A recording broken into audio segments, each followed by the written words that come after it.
nekk mu am fa expérience ci taxul mu bàyyi kër Seydina Ousmane parce que li di bàyyi ci xol la, xol mooy jàpp, xol mooy bàyyi. nekkul ci comportement wala attitude wala parcours déedéet nekkul ci loolu. loolu moo tax nag ma waat ko def ko coordonnateur international day coordonné ndax man mission laa yor am naa sañ-sañu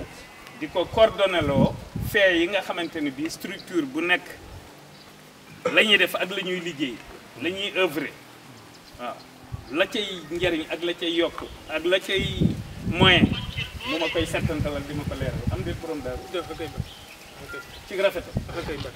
waaw ndax adduna dafa gàtt te rafetal rek fi nekk ci lu wér du ma boddi kenn du ma bàyyi kenn du ma bañ kenn du ma mere kenn waaw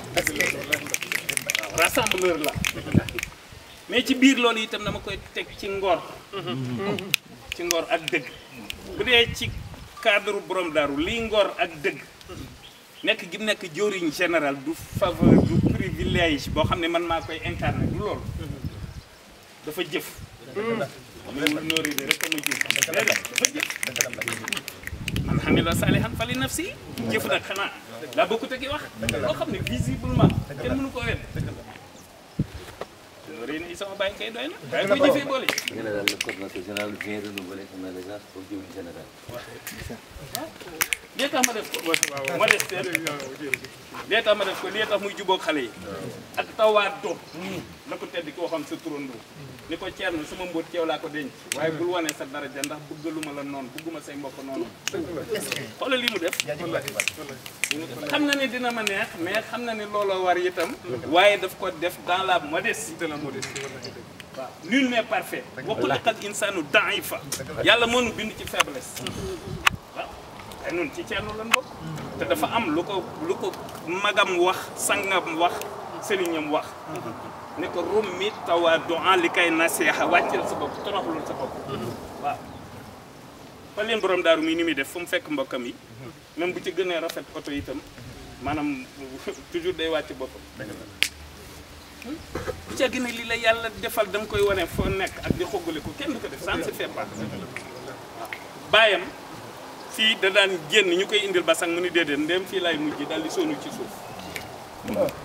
lank bañ a tëdd toog ca basang du dëgg sonu ko xam gis nga ko mu sonu ci suuf si bataay bu ko defee noonu la demee dafa am jëwriñ général am ay jëwriñaan waaw daam mii jëwriñ Ablaye mii jëwriñ ci nekk dafa am looy saytu li ngay sant li ngeen di saytu lépp nag jëwriñ général bi di doon jëwriñ yi ñëpp ki nga xamante ni bi moom lay coordonné loo day dugg ci biir loolu waaw day informer jëwriñ ji di ko rendre compte loolu la rek na ñuy rafetal lépp yi dox nañu nekk benn nañu nekk benn ndax gis ngeen aw sayu matt kenn mënu koo damm pour nga damm ko da ngay jël par benn bu kenn nangu kenn rocc la fenn naan la lii mbaa naan la laa bu ko kenn nangu mbir yi dafa leer wax naa guddi wax naa bëccëg dafa leer nañ mission bi lañ ma jox mu am ay chargé de mission mooy sama naib day am dafa am lu ñuy symboliser maak moom wax naa ko fu nekk waxee naa nu ne waaw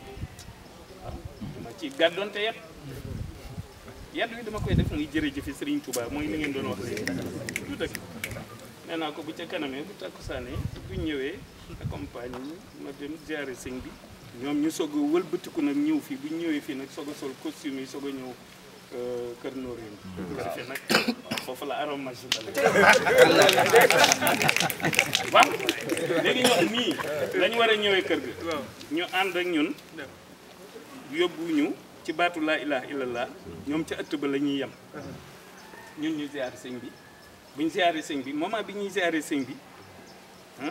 ñoom bu ñuy accompagner waat ñoom dañuy dévier wu dellu si fii ñoom bu ñu dellu see fii nag. waaw dama la gëj a gis. dama rek la. sa waay de dañ ko namoon. waaw